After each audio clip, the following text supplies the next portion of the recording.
बनांगना संस्था और थर्ड आई द्वारा महिला हिंसा समझौता कितना न्याय कितना निपटारा को लेकर सेमिनार रखा गया मंदाकिनी होटल में, जिसमें अलग अलग संस्थाओं से सैकड़ों की संख्या में लोगों की भीड़ रही और इस पर कानूनी स्तर के लोग भी शामिल रहे, जिसमें गहरी चर्चा हुई, जिससे साफ हुआ कि समझौता कभी कभी जरूरी हो सकता है, लेकिन समझौता न्याय का विकल्प नहीं हो सकता। हमारे पास दो पैनल है। पहला पैनल है कानून पे, कि कानून में महिला हिंसा के संदर्भ में समझौते की क्या भूमिका है, चाहे वो दहेज हिंसा के केस हैं, चाहे वो घरेलू हिंसा के केस हैं, चाहे वो थाना है, चाहे वो कोर्ट है, वहां पे समझौता कैसे प्रयोग होता है। और दूसरा पैनल हमारा समाज और समझौते पे है, जिसमें हम ये देखेंगे कि जब सामाजिक रूप में समझौते होते हैं, चाहे महिला हत्या के केसेस हो, दहेज हत्या के केसेस हो, घरेलू हिंसा के केसेस हो, उसमें किस तरह जमीन और पैसे का लेन देन करके महिला को जीते जी भी और मरने के बाद भी न्याय नहीं मिलता है।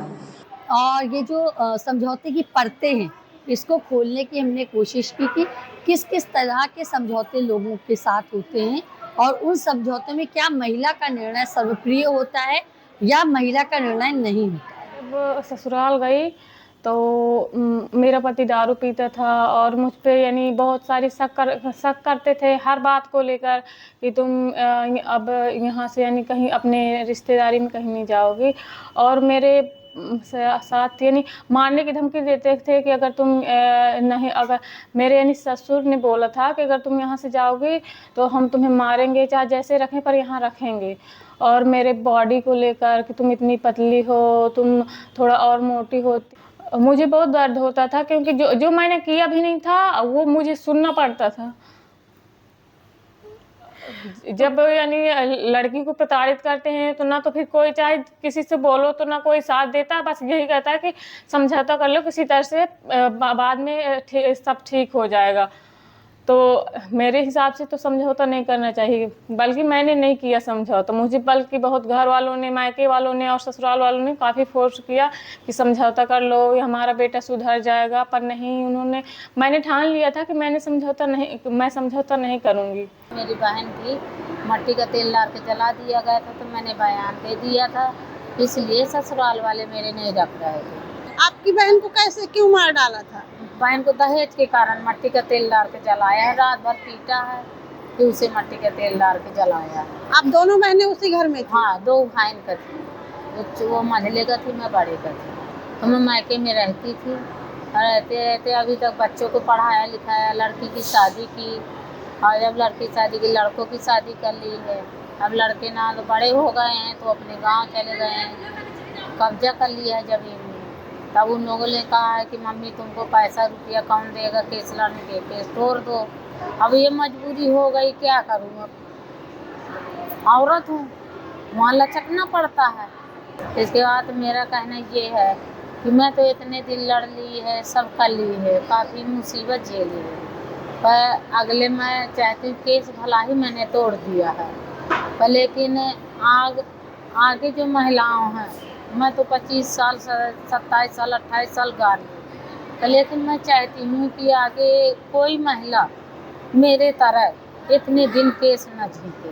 तो मैं यही पॉइंट पे मैं कहना चाह रही हूँ कि जहाँ आपको लग रहा है अपराध हो रहे हैं, वहाँ पे आप लोग कॉम्प्रोमाइज़ बिल्कुल मत करिए। काउंसलिंग का पर्पस सिर्फ इतना है कि मतभेद, सोचने के तरीके में, रहन सहन में जो आपके छोटे छोटे मतभेद हैं, अगर वो सुलझ सके तो आप उसको सुलझाएं। वो उसमें ही आप डिसाइड करेंगे कि आप किस हद तक क्या चीज़ टॉलरेट कर पा रहे हैं या क्या कितना एडजस्ट कर पा रहे हैं। आपको लगता है छोटे छोटे मुद्दे हैं, आप इसको एडजस्ट कर सकते हैं, कोई बात नहीं, बहुत अच्छी बात है।